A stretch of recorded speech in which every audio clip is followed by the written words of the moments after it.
দলের মানুষ তো অবশ্যই, দলের আগে দেশের মানুষ।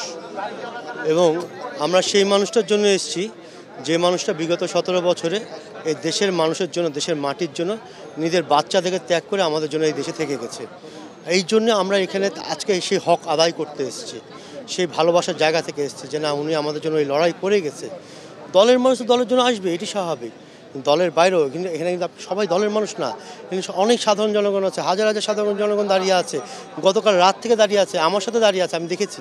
তারা দলের মানুষ না, তারা সাধারণ জনগণ, তারা দাঁড়িয়ে আছে, তাদের মনের একটাই আশা যে আবার আমাদের ম্যাডাম, আমাদের দেশনেত্রী বেগম খালেদা জিয়া আমাদের মাঝে সুস্থ হয়ে ফিরে আসবে।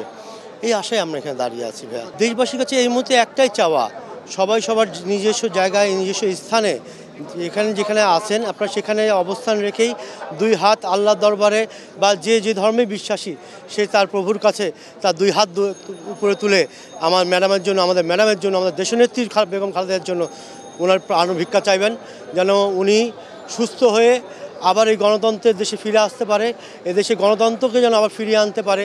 আমরা যে 17 বছর লড়াই করেছি, উনি যে 17 বছর লড়াই করেছে, সেই 17 বছরের লড়াইয়ের যে শাস্তি, যে পাওয়ার যায় যোগ্য শাস্তি, তাকে যেন এই দেশের মাটিতে উনি শাস্তি দিয়ে যেতে পারে, এই দোয়াই সবার কাছে করবেন।